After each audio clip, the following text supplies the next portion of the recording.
Nonprofits. They help everyone from keiki to kūpuna in everything from healthcare to childcare, providing shelter, putting food on the table, or simply sharing a hot meal. But rising costs, including wages and persistent calls for help from the community, continue to be a challenge for many of these organizations, making it difficult for them to survive. How can we help the helpers, and what happens if we don't? Tonight's live broadcast and live stream of Insights on PBS Hawaii start now.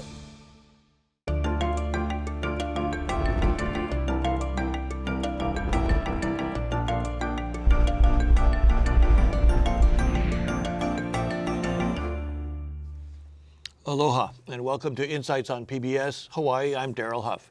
After months of delay, state funds are reaching dozens of local nonprofits. Last year, a legislative change to the grant process raised legal concerns for the former state attorney general. The administration of new Governor Josh Green says it has resolved that problem. But there are more issues challenging the many nonprofits serving our community.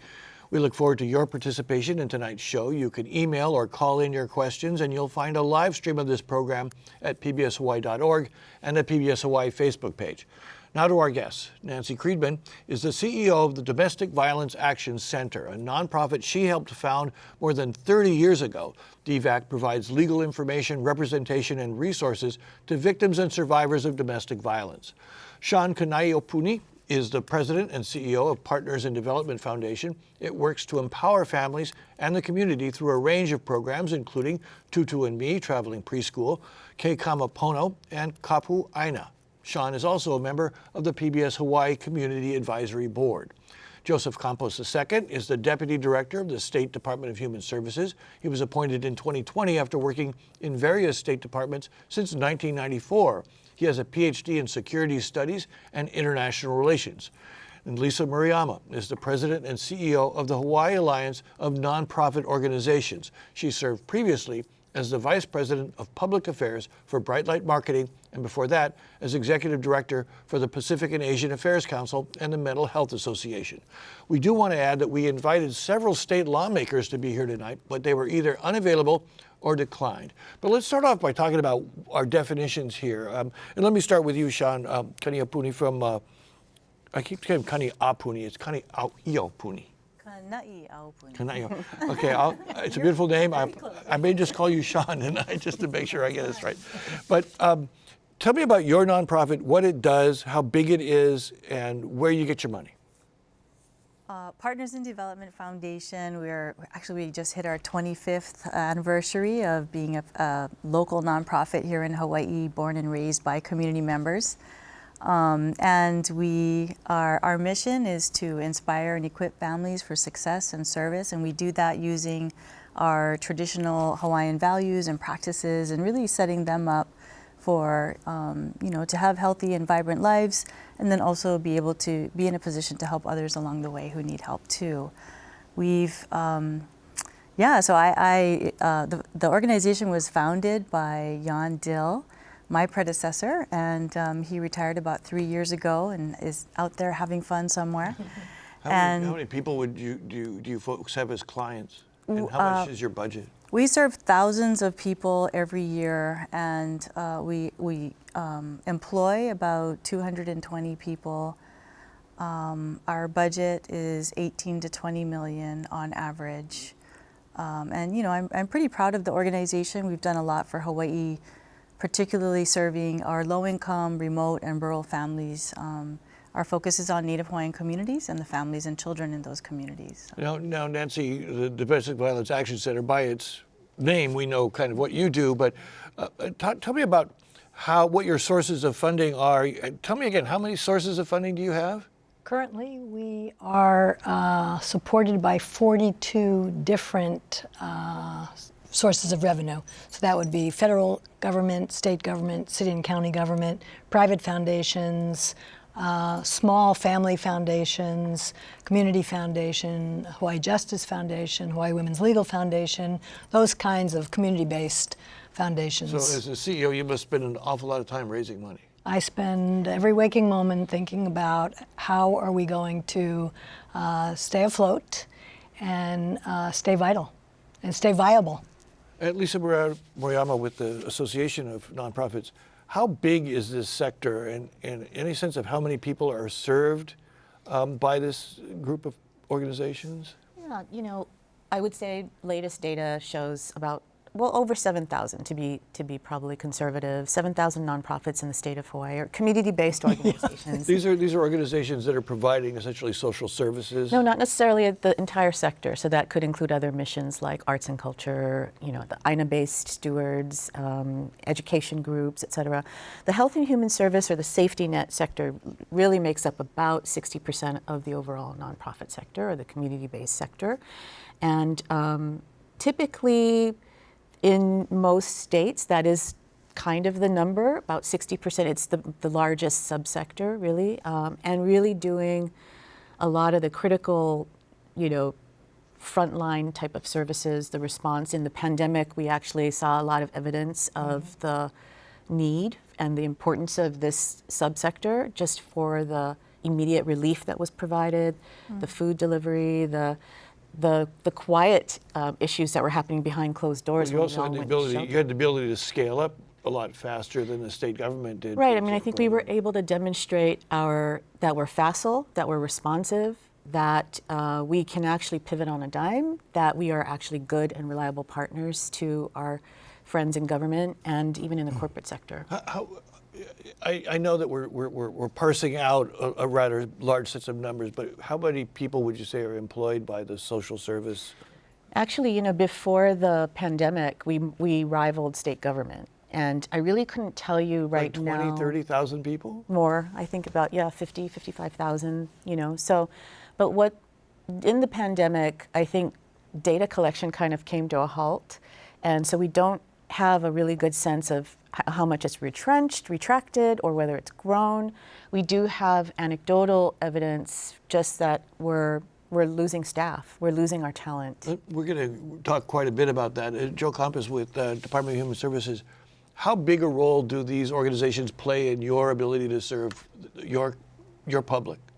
Yeah, you know, community-based organizations play an integral part of the service delivery for the Department of Human Services, as well as, you know, all state departments. One of the main missions, or the main mission of DHS, is to ensure that the people of Hawaii thrive. And, you know, we utilize community-based organizations in order to really get into the grassroots of the community, to understand what the community needs. You know, otherwise we're just a big state department. You know, we also get feedback from the community-based organizations. I think that the average person who is not directly served by one of these nonprofits, and maybe there's almost no one that's not getting some service from a nonprofit, Absolutely. Thinks of state government and the services that are provided as state services. So why is it necessary for the state government to lean on the nonprofit sector so much? Why not just provide it through state government workers? Well, just you know, looking at the Department of Human Services, you know, we have 4 divisions: MedQuest, which handles Medicaid; we have BESD, which handles the economic benefits and the food benefits, SNAP; we have SSD, which is Social Services Division.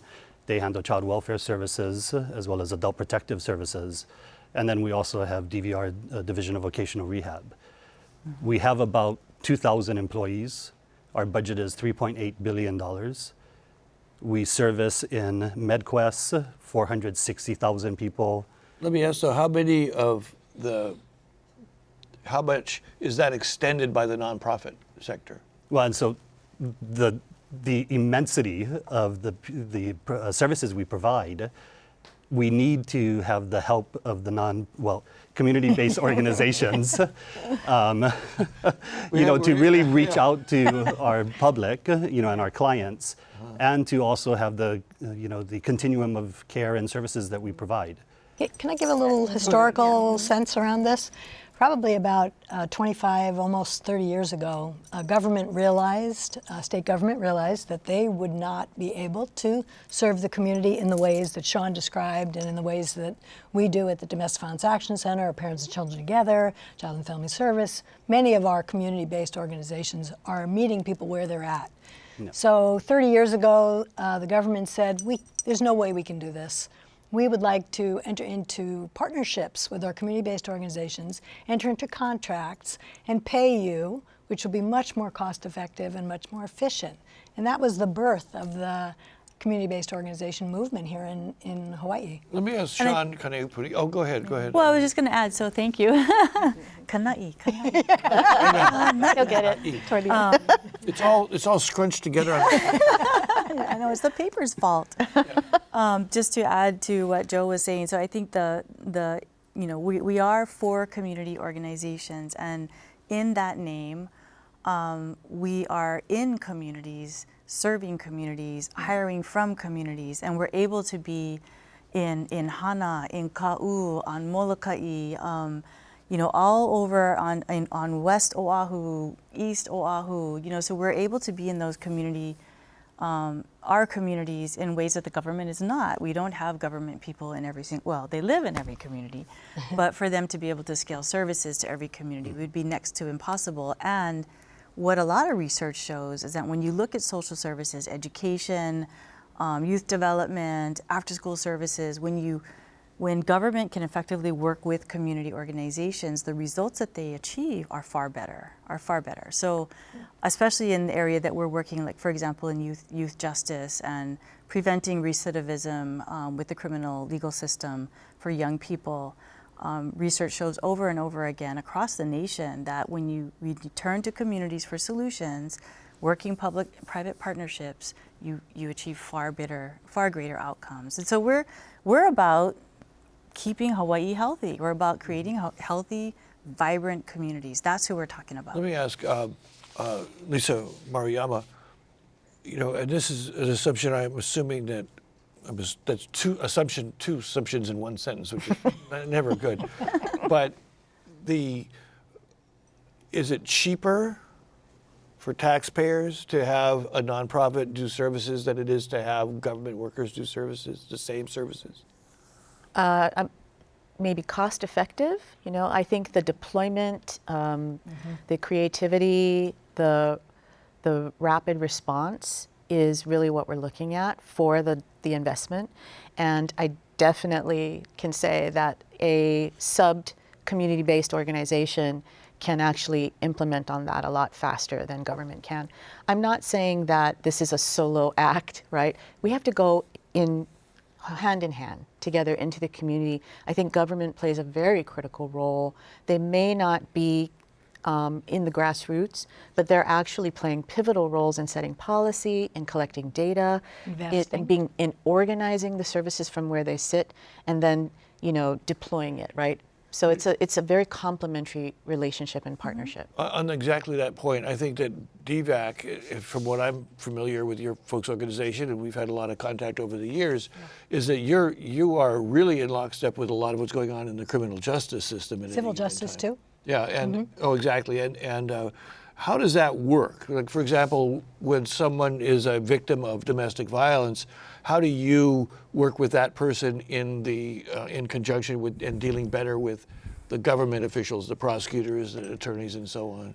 Well, in the civil justice system, here's a really clear example. We have staff who are located out in Kapolei at family court. So every person who is seeking the court's protection through obtaining a restraining order gets to meet somebody from the Domestic Violence Action Center and receive support and information, accompaniment into the courtroom if they want it, legal representation if they need it.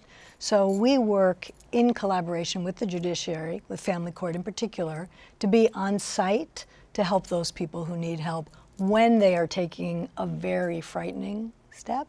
And then how does that your staff person relate and work with, say, the prosecutor's office or any of the other entities that are out there that are government entities? Well, we work very closely with the Honolulu Police Department. That's county government, obviously. We have had really enthusiastic and inspired partnerships with the law enforcement. Obviously, law enforcement plays an important role in addressing domestic violence. They're the first people on the scene. We work very closely with the prosecutor's office. There's quite a big overlap between those people whose partner maybe was arrested, is going through the criminal justice system, and then needs a restraining order. So those really are quickly, so when someone is approached by a person with your organization, Right. as opposed to an official person, is it easier for the client to adjust or relate or open up or be, not intimidated by a government person? Is that part of the helpfulness of having a nonprofit? Well, in many instances, there aren't two of us. There's not us and them. We're there in place of a government agency providing services. So the government is investing in us to provide the services that they are not otherwise providing. Can I circle back, Joe Campos, in terms of DHS? How many of DHS clients are being primarily serviced by these community organizations? Can you give a sense for that? I would estimate a majority of the clients. I possibly maybe 75 to 90% of the clients. Well, just from the Medicaid population alone is something like a quarter of the population. So A third of the population. yeah, and then you start getting into food stamp benefits and then elder care benefits. You're really talking about a good hunk of the Hawaii population is ultimately serviced by community-based organizations. Yes. I've been taught not to say nonprofit after 40 years. We're trying not to say to. nonprofit. Sean, Vocabulary Kana'i shift. Aupuni, is that better? Kana'i Aupuni? Kana'i, yeah. Okay, There sorry. you go. I'll get there. By the end of the You we got will. an I hour. have utmost faith in you. Yeah, so tell me identify a program for me and tell me how it works. Which one of your programs would you like to focus on to explain exactly how people come in, what they get, and how that program relates to a government funder? One of, well, we have many programs that are federally funded, which government would not be able to because they're not in Hawaii. So, and we've, that's part of the value of some of our community organizations is that we are able to bring in federal funds. Our organization over 25 years brought in $380 million to the state just in competing for federal funds, and there are many other organizations that add to that. So that's a really important role to play. One of the state contracts that we have actually with DHS is for a house that serves adjudicated youth, and they can come to us and receive mentorship, and basically they've gotten in trouble, and rather than being sent to prison, they would be allowed to take part in our program for an extended amount of time. We work with the youth, we help them continue their education, foster positive relationships, work with their families, and I think our ability to do that would be very different than if it was a corrections officer or the judge. The judges are awesome, but they're kind of scary because they're judges, and instead the judges say, okay, we're gonna let you go to this program, and we have that kind of relationship. So it is hand in hand, as Lisa mentioned. And I think because we are in the community, the families feel safer talking to us and revealing sometimes very sensitive or highly vulnerable positions that they're in, and we can help find them the resources that they need. I forget the rest of your question. No, that's the answer I was looking for. Does that give you a very picture? specific Okay. example. No, I appreciate that. But okay, so now we've established sort of the scale of this, which to me is mind-boggling, that so much of what people would consider a government function is actually done by community organizations. Let me ask Lisa Buriamo, we mentioned at the beginning of the show, funding issues. Give me a sense of what are the funding issues now for most nonprofits in this state. We just went through a period of several months. I know that it was, I can't remember the number, but it was $50 million, right? Grants and aid. For the relief money through the city and county?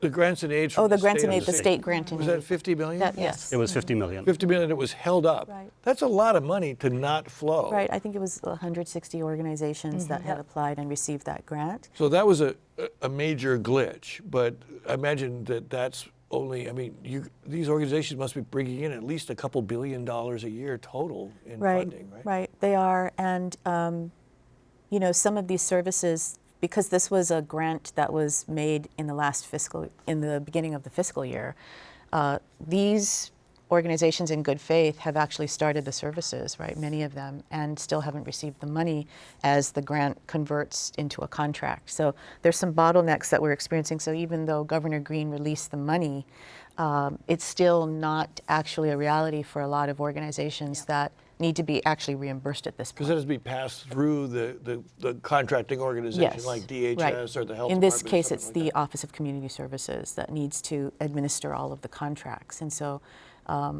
there is going to be this sort of, everyone lines up to receive these contracts, right? So we're not sure really if there's evidence if anybody received it yet. And We haven't received ours. Right. Yeah, So well- this is a grant in aid that was gifted at the last legislative session for a July 1st, right, implementation, July 1st, 2022. And this is affecting DVAC? Yep.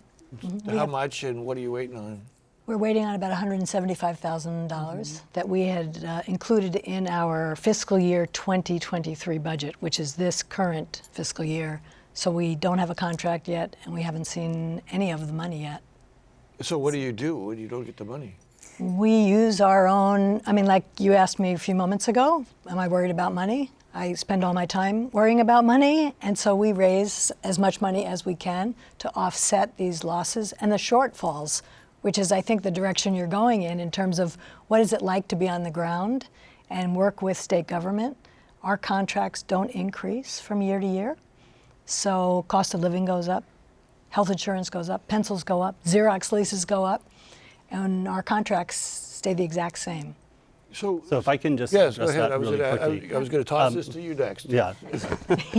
So first of all, Governor Green has made it one of his priorities to ensure that community-based organizations are getting the funding that they need. And that's why December 19th, he had that press release in which he said he was releasing the $50 million. And I think the language that he used, right, showed the commitment to community-based organizations and the importance that they play in providing the delivery of service. It's my understanding that the Department of Labor, right, which handles the OCE, has done about a third of the grants in aid, and they're working through it. So hopefully they'll be done shortly. But I know it is the governor's priority to get that through. And we have also put in, DHS has gone in with a budget appropriation request to the legislature to increase the amounts of the contracts to be able to address the cost of living, having a livable wage, because as Lisa mentioned, and I think others have mentioned as well, even though it's anecdotal evidence, we don't have the hard facts, but nationwide, human service staff members, human service providers are experiencing attrition just because of the basic trauma that they experience on a daily basis. And so that's why. So how much is the increase, and is it meant to be indexed to inflation somehow? And how much money are we talking about? So I believe the True Cost Coalition, There's right? your cue, Nancy. Thanks for the cue. nice tee up, Joe. Yeah. Do that again, Nancy. There you go. Now we've got you on camera.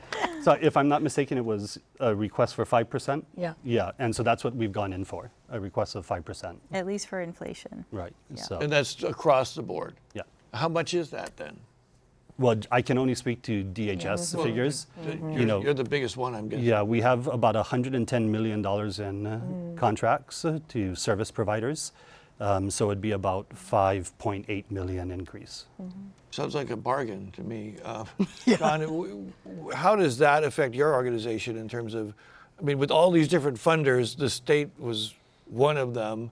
How did you shuffle the cards to make it work? Well, we, and that's the thing is, in our state contracts, and we're speaking here not only on behalf of ourselves, but on behalf of the coalition of 4 community organizations that has really come together around these really egregious issues. And we are for PIDF, and I think I could speak for most people in this sector.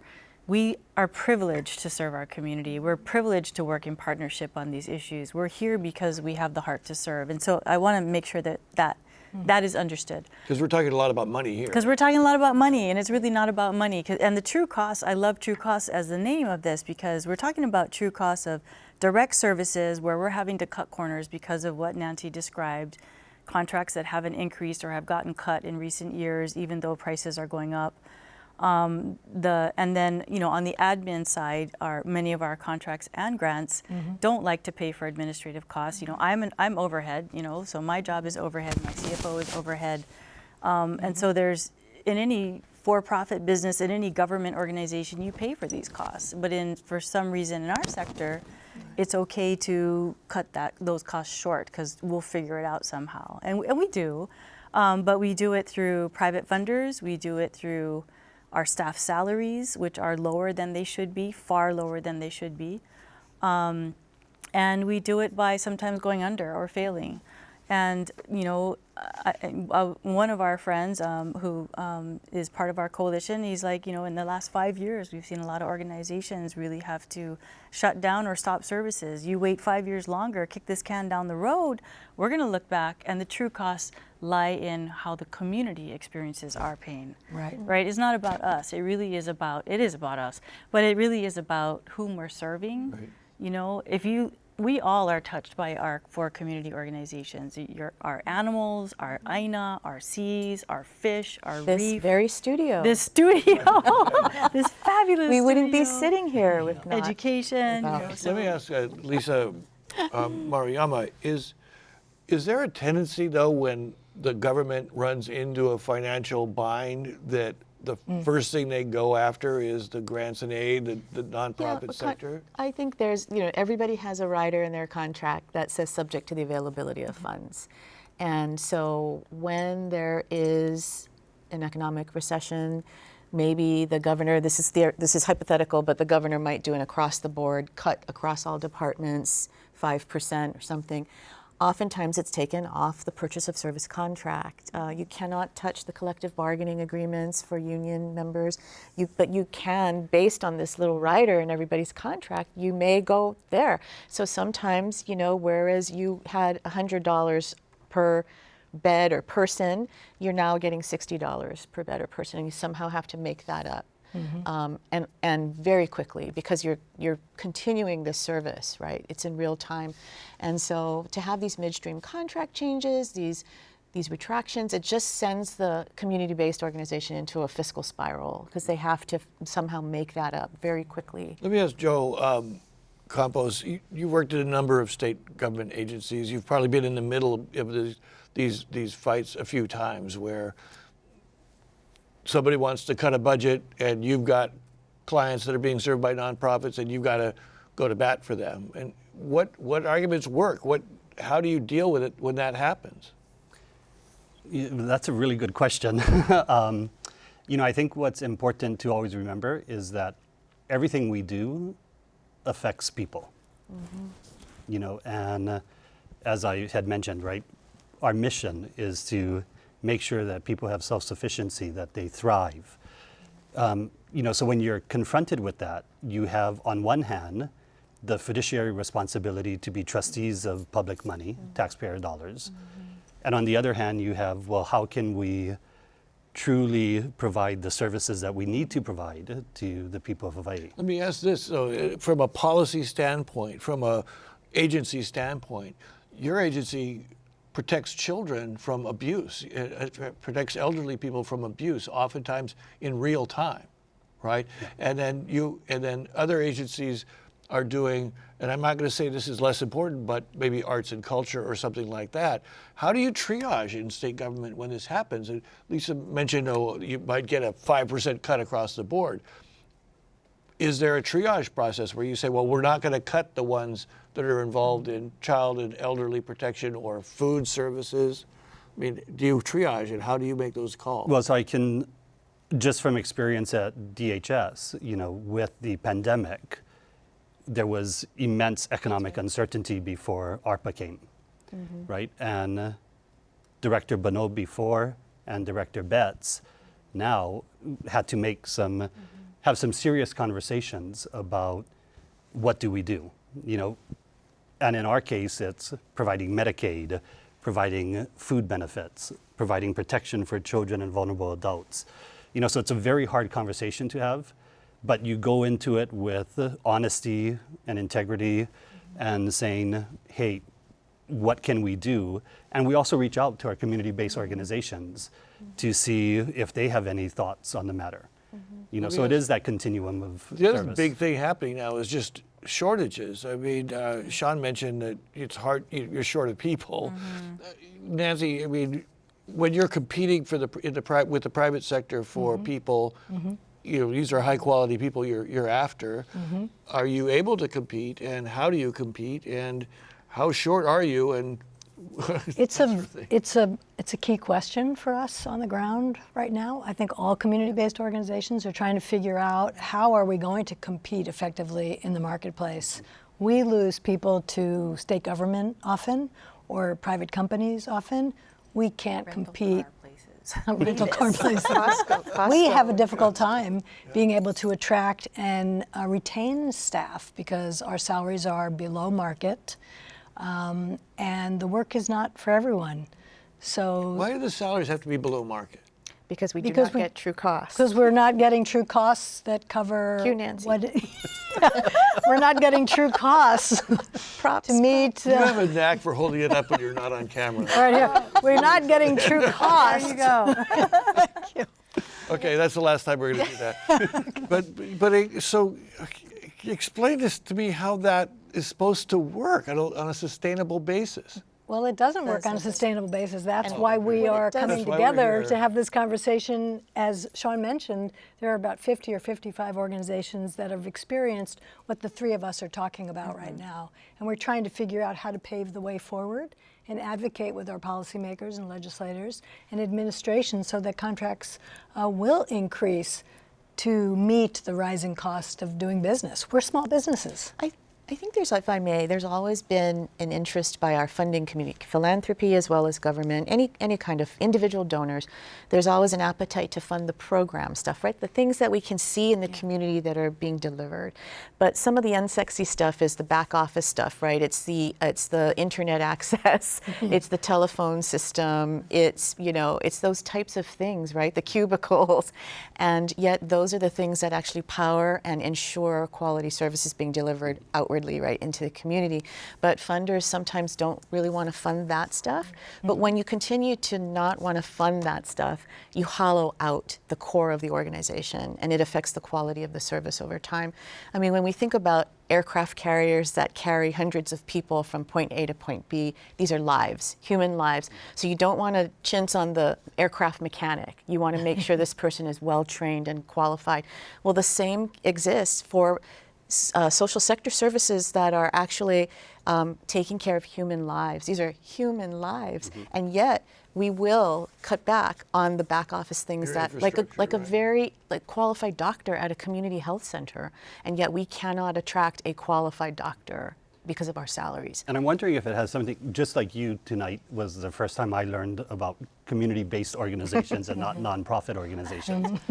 And I wonder if, and I really am intrigued about now using that, because I wonder if that has something to do with the fact that in the past it's nonprofit organizations. Or If it's a tax nonprofit status. organization, Yeah. it's almost expected, Yeah. That you right, should that you give operate up, at a that you operate at a lower level. lower I mean, lower cost. lower cost, Yeah, not yeah. lower level, right? Right. Sure. So I wonder if that has something It's a to do with it psychological too. thing, right? Well, So Nancy, I will always be using community-based. Now I'm starting to get it. Yay! Yeah, like, Mission accomplished. a nonprofit, automatically you just shave off a certain amount of the cost of Right. operating that organization because, oh, you're not paying taxes, you might have other exemptions, Right. but the fact of the matter is you still got to pay people, you still got to Yeah, hire it doesn't We have the same come- business expenses as any other for-profit. people. Right, exactly. And Sean, how are you dealing with the employment shortage, the difficulty in recruiting people? And also, do you have access to volunteers in your organization? I know that my daughter actually once served at the Kūpuna and Me, Tutu and me. Aw. and that was you. what her school project. She went, and it was Beautiful. very sweet. Yeah. But I mean, she was in middle school. We take all volunteers.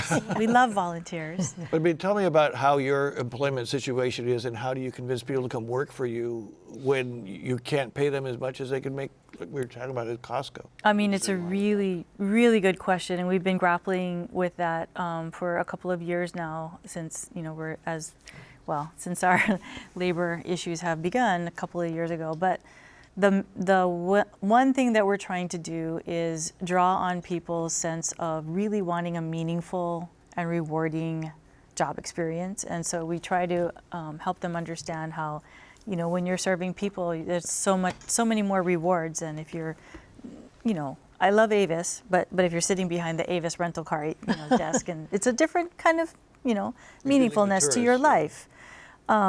Dealing with tourists.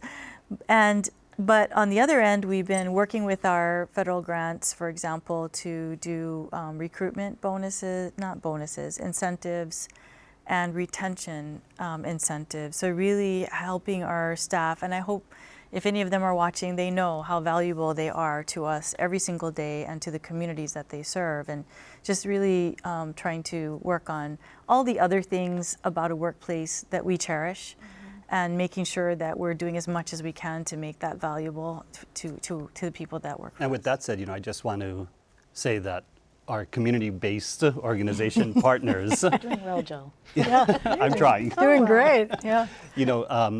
They so were far really we're just talking. When you come to sign the check, Yeah. We'll come looking for you. both their staff as well as the staff of state employees were really the unsung heroes during the pandemic. They were our first responders. They were our frontline people, and without them, people in Hawaii would not thrive. We started a COVID hotel. Crazy. So, Where, really? Yeah. Tell that story. In Aiea. Well, it was a city and county contract, and for people who didn't have a place or a space to convalesce because of the crowded home conditions, and so we started the Harbor Arms Hotel, which the city had purchased, and we converted that into a hotel and took in people with COVID or having been exposed, trained up a whole group of staff in like infectious disease control. They're like really, I hope they're well armed, well equipped now, and then they came to work, and none of our staff were infected the whole time that we operated, but it was beautiful. The stories, we served a lot of Pacific Islander community and Native Hawaiian community members, and that's why we were located further out west than Waikiki, where some of the other hotels were. But it was really, my staff teases me. They're like, okay, hotels are us now, because obviously partners in PIDF, we don't do hotels, right? But we were there to serve the need because we felt it was important. We knew it was important. Well, and also like the rental assistance programs and some of the direct payment programs were set up through Catholic Charities. In partnership community. with government, right? Right, in partnership with government, because government wasn't equipped to ramp up fast enough. And you folks, the nonprofit sector, stepped up and was able to hire hundreds and hundreds of people rapidly, because they had all been laid off, so they were there. Nancy, one thing I'm curious about, and I'm sure this is also true of Sean's organization, where you guys have, you're dealing with people who are really in trouble, struggling. In your case with domestic violence, in your folks' case with social concerns and social and financial and all those other family issues. How do you, as a nonprofit, make sure that your people are prepared to handle what they're going to handle? And I'm asking out of the point of view of someone who might have people who might want to be interested in these jobs, but they're afraid to go because they're afraid they're going to be thrown into the lion's den deal with people that they've how do you train people to make sure that they can do that job? We make a very big commitment to making certain that people are well trained, well supervised, well supported, and have a lot of focus on taking good care of oneself, because you can't serve if you're an empty well. So we try to build people up and make sure they know that we value what they're doing and that what they're doing is life-saving.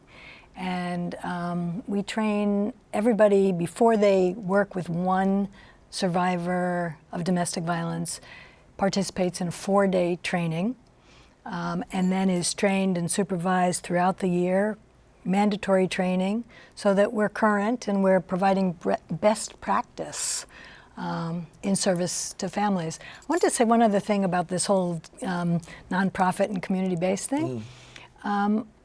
It's my sense that the community, without understanding it the way we're talking about it this evening, feels like our organizations are dispensable and not essential, and they're just nonprofits. Well, not that they've been watching this program. That's what I mean. Until we start having these conversations at the community level and raise public awareness about the life-saving or life-altering work that we do, they won't see that we're crucial to a healthy community. You know, I got a question. Yay, the first Tim. question. No, it's actually one of two. No, I think this conversation is a very informative conversation as opposed to an issue where people want to call in and get their opinions in and so on. So I think I'm not surprised. But this is an important question. Tim asks, are these nonprofits being audited? And Joe Campos from DHS, there is a lot of compliance demands of these organizations as well. Can you describe what the compliance environment is for these organizations? Well, I mean, there's the entire procurement system, you know, before we even are able to award, you know, contracts. Again, it goes back to our fiduciary responsibility with taxpayer dollars. There's reports that they have to compile on a sometimes quarterly basis, if not at least an annual basis.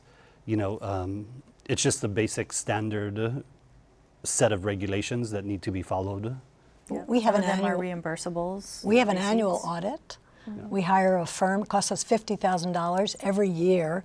We conduct an audit, and what they do is they come in and look at our accounts payables, our accounts receivables, our clients' files, our check register to make sure it all matches up and demonstrates that we're accountable with the money. And we Well, do that also- audit and we do the federal audit. So Right, and so when Right. you've got a large number of funders, they all going to have some kind of an ask back. Right. What are you doing with my money? Right? So Sean, describe what you have to go through with some of your grants. We spend a lot of time on data and reporting, and that's a way for us to also know that we're being accountable to the deliverables that we promised and running quality programs. But so we do all the financial audits. We spend a lot of time making sure that we're tracking, monitoring all of the money very carefully. Because we don't want to risk, you know, we want to have a good, solid reputation about being incredibly good stewards of the finances that we do get, and then we try to go out and leverage those funds to bring in more, to augment what's not there. And also the contracts that are provided by the state are not indefinite contracts. Right. You know, it could be a They're- year, we a term of a re-up year annually, to a yep. 3-year, you know, so that's also a way that There's a lot of we have controls the- in yeah. place, and then we have our own internal controls around spending and all of that. But on the data side, all of the grants and contracts that we have deliverables, and so you're reporting on that same quarterly report. You're saying, how have I accomplished the goals of this project? We love some of our private funders who allow a little bit more flexibility.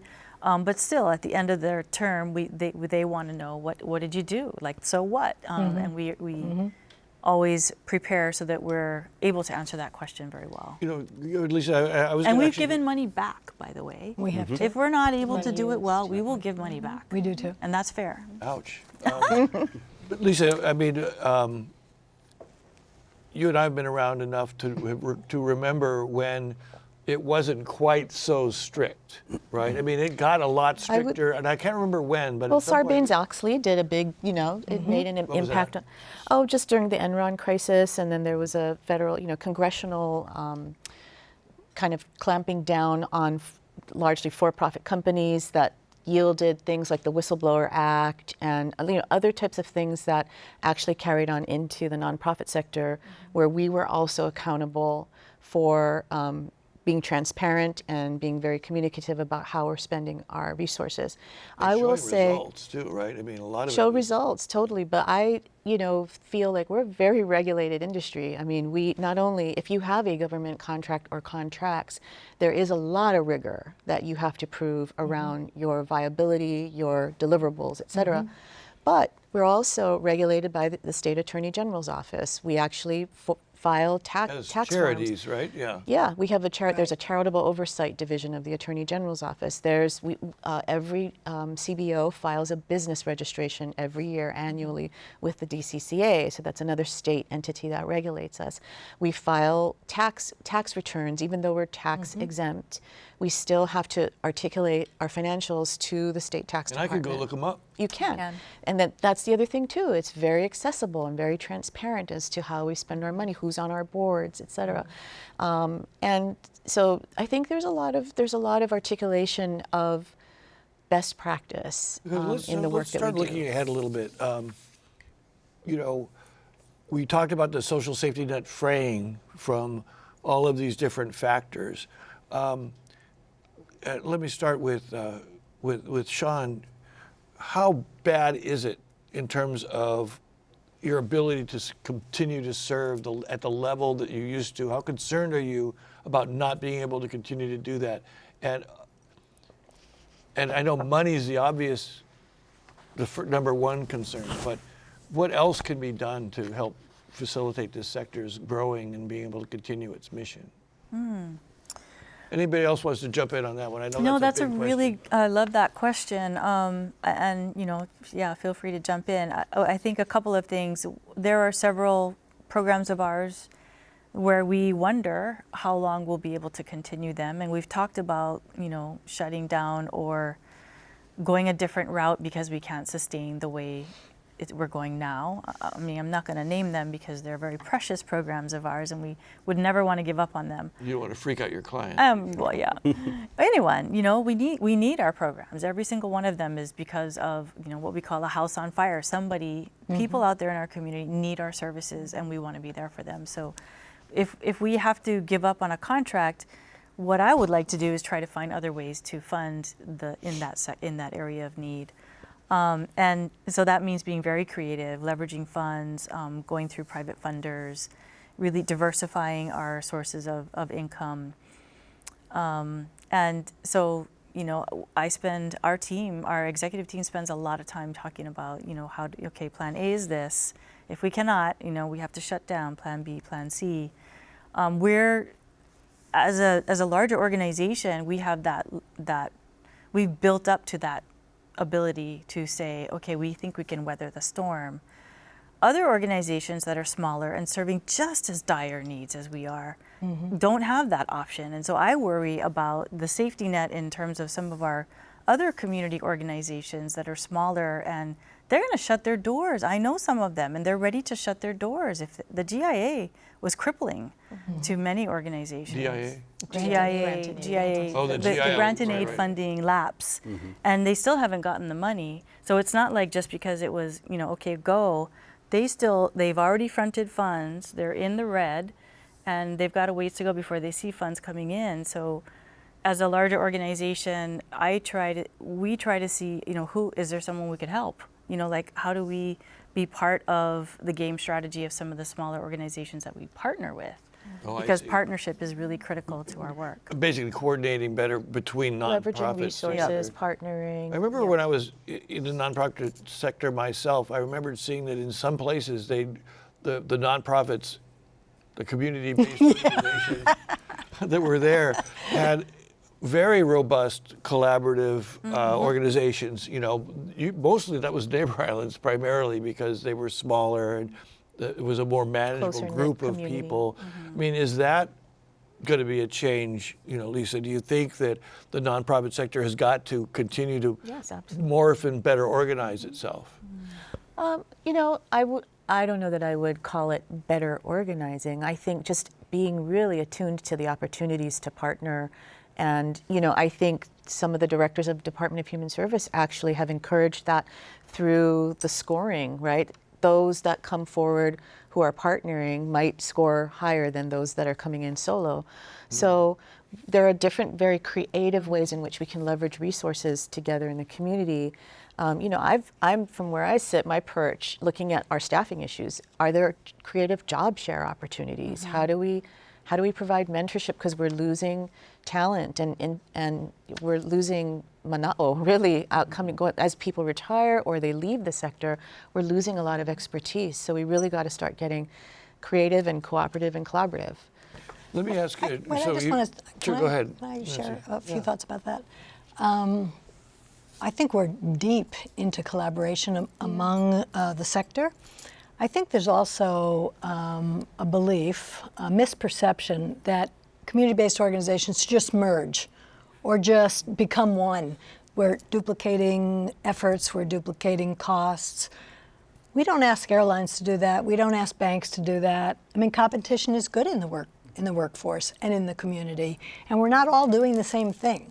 So it doesn't make sense necessarily for Sean's organization and our organization to become one. That isn't necessarily going to solve the problem. That's not going to help us address infrastructure or cost of doing business or inflation or all the things that we're wrestling with.